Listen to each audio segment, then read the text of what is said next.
Saudara, sidang Kabinet Paripurna pada Senin kemarin menjadi sorotan publik karena Wapres Gibran Rakabuming Raka tidak duduk berdampingan dengan Presiden Prabowo, tapi berada satu deretan bersama dengan para menteri.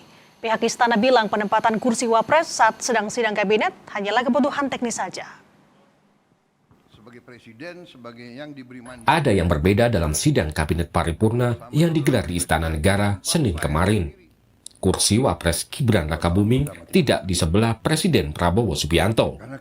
Tempat duduk Gibran berada di sisi kanan depan Presiden Prabowo sederet dengan para menteri, di antaranya Menteri Koordinator Bidang Perekonomian Airlangga Hartarto, Menteri Koordinator Bidang Pangan Zulkifli Hasan, Menteri Sekretaris Negara Prasetyo Hadi, dan Sekretaris Kabinet Teddy Indrawijaya.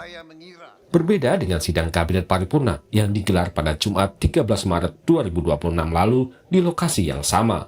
Saat itu, kursi Gibran ditempatkan sejajar atau berdampingan dengan Presiden Prabowo.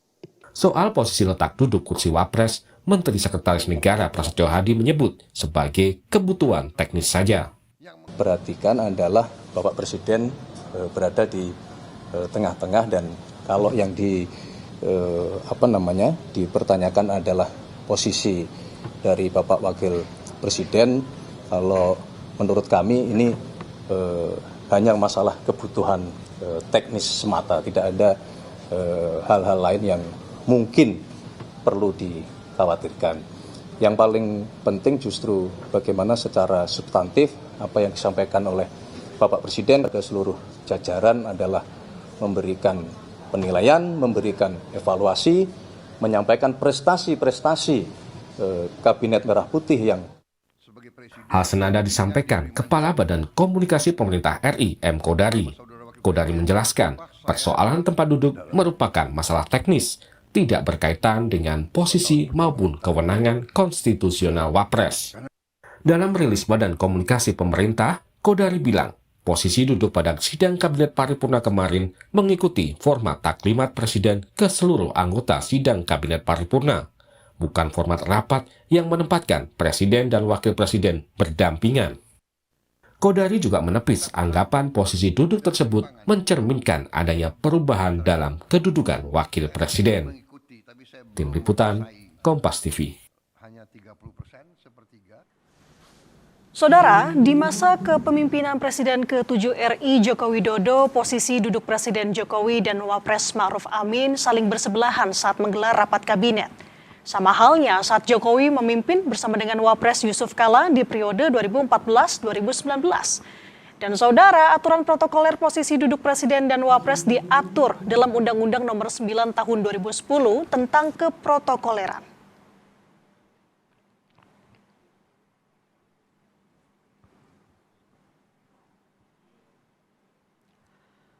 Posisi duduk Wapres Gibran dalam sidang Kabinet Paripurna Senin lalu jadi sorotan. Pihak istana menyatakan posisi tempat duduk Wapres merupakan masalah teknis saja. Direktur Eksekutif Carta Politika, Yunarto Wijaya mengatakan, secara politik hal ini jelas tidak lazim dibandingkan dengan sebelum-sebelumnya. Yunarto menambahkan ada situasi yang berbeda yang membentuk mindset dari pandangan Prabowo Subianto secara image.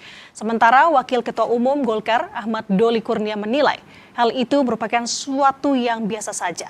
Namun yang jadi tidak biasa adalah orang yang melihat atau membaca hal itu dikaitkan dengan Pilpres 2029.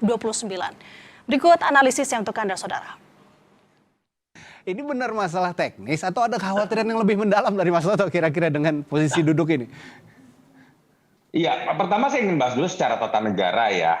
Secara tata negara jangan sampai ada yang salah framing atau mindset. Bahwa seakan-akan presiden dengan wakil presiden sejajar posisinya. Tidak, secara tata negara memang yang namanya wakil presiden itu adalah pembantu presiden. Itu diamanatkan di Undang-Undang Pasal 4 Ayat 2 UUD 45, lalu kemudian Pasal 8 UUD 45, sehingga kemudian sebetulnya tidak ada masalah dalam konteks tata negara.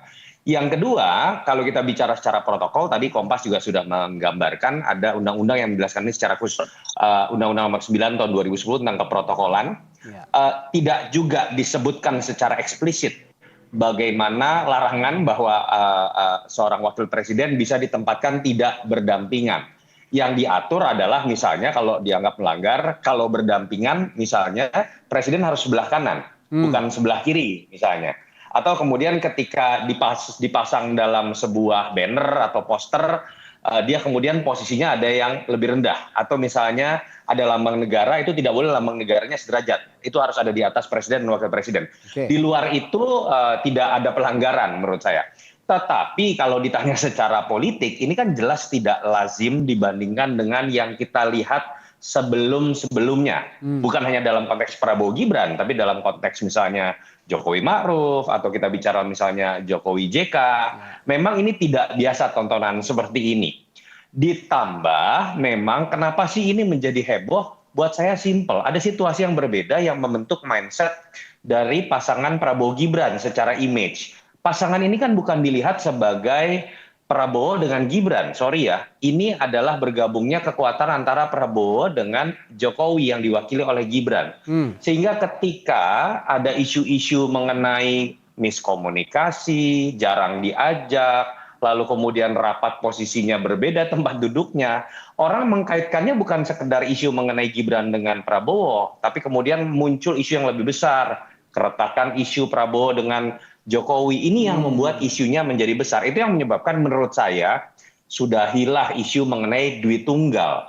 Tidak ada konsep duit tunggal kalau kita baca konsep konstitusi pasca amandemen. Yang ada adalah hanya presiden kepala negara dengan kepala pemerintahan, bukan wakil presiden. Tetapi menurut saya harusnya setnek atau setkap, kalau kemudian ingin menghindari perdebatan seperti ini, seharusnya lebih berhati-hati ketika ada pengaturan protokoler yang mungkin diperbolehkan secara undang-undang, tetapi harusnya dengan sangat gamblang kan bisa diketahui. Ini akan memunculkan kontroversi seperti ini. Kecuali memang ada pesan yang sengaja ingin disematkan, nah itu nanti kita bahaslah dengan Bang Doli lah. Apakah memang sebetulnya akur-akur saja kondisi kabinet, termasuk bagaimana orang melihat hubungan atau relasi antara presiden dan wakil presiden, tetapi seharusnya ini dihindari dan lebih hati-hati kalau sebetulnya setkap atau setnek ingin menunjukkan kekompakan dari kabinet termasuk presiden dengan wakil presiden. Iya, kita flashback ke masa Pilpres, meskipun tadi konsep duit tunggal tadi tidak bisa lagi disematkan sebenarnya kalau kata Mas Toto. Tapi kan satu paket ya, pemilihan ini satu paket.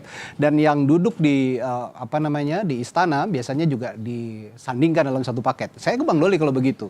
Sebagai koalisi, Partai Golkar melihat ini sebagai posisi yang lazim atau jangan-jangan memang tadi kata Mas Toto ada sesuatu yang lebih jauh, pesan yang lebih jauh yang ini disampaikan oleh Presiden Prabowo?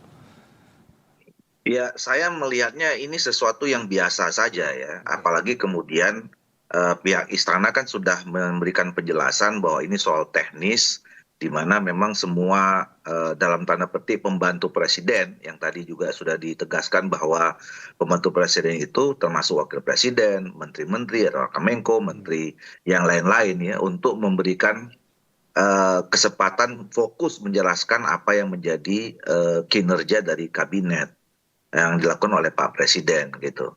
Nah, cuman yang jadi tidak biasa atau menjadi luar biasa kan ketika back mind orang yang membaca atau melihat berita ini itu dikaitkan misalnya dengan 2029 ya. Kalau mau jauh atau mau dekat misalnya tadi disebutkan hubungan yang selalu ada kelompok-kelompok masyarakat ya. Ada yang menginginkan terus agar hubungan antara Solo dan Hambalang ini tidak baik misalnya ya. Ada kelompok juga yang terus menunggu-nunggu nih kapan hubungan ini terputus misalnya ya. Atau kemudian ada juga orang yang mengharapkan ini tetap berlangsung. Ini kan kemudian yang membuat menjadi luar biasa. Jadi kalau misalnya soal duduk posisi kanan kiri, nah dulu ketika pengumuman presiden nggak berdua, bertiga nggak ada yang soal tuh di awal-awal gitu kan. Nah kenapa sekarang jadi sendiri kemudian jadi soal gitu. Meskipun ini tadi dianggap oleh Bang Doli biasa saja katanya ya, tidak ada sesuatu yang aneh begitu. Tapi saya mencoba tetap berada di keheranan publik, perspektif keheranan publik. Nah, kalau Anda melihatnya, Mas Toto, apakah ini jangan-jangan ada apa ya, semacam bagian strategi konsolidasi kekuasaannya Pak Prabowo dengan menyesuaikan gaya kepemimpinannya saat ini, Mas Toto? Yang pertama kalau kita bicara keheranan publik, Mas Radi, nggak usah pusing. Netizen itu pinter, bahkan bicara sampai hal teknis. Kalau jawaban dari istana, ini urusan teknis karena ada teleprompter, dengan segala hormat saya. Ukuran dari di istana itu hanya karena ada teleprompter lalu kemudian dikatakan seakan-akan nggak muat gitu ya. Wakil Presiden itu nggak masuk akal. Kalau perubahan ini terjadi dalam konteks teknis, jangan-jangan orang bisa menganggapnya selama ini Wakil Presiden ada di sebelah Presiden ketika menjelaskan dalam taklimatkah atau sidang kabinet atau paripurnakah. Tapi kan kalau orang bersebelahan dalam bahasa komunikasi politik, itu cenderung bukan menjadi pendengar. Jadi jangan salah juga kalau netizen kemudian mengatakan, oh jangan-jangan maknanya adalah Presiden juga pengen Wakil Presidennya dengerin sekarang, biar mengerti, kira-kira seperti itu.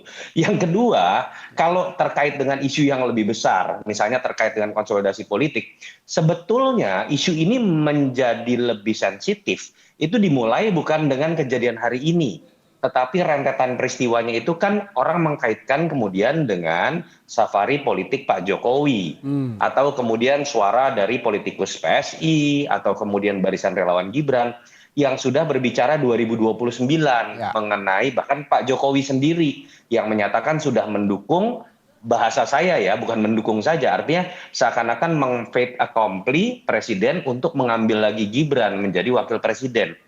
Dalam konteks itu, isu kemudian menjadi sensitif. Setiap bahasa politik, tempat duduk, protokoler, yang kemudian bisa memancing kontroversi, lalu dikaitkan dengan isu politik atau konsolidasi kekuasaan menuju 2029. Saya sepakat dengan Bang Doli dalam konteks itu. Yuk semuanya ngerem.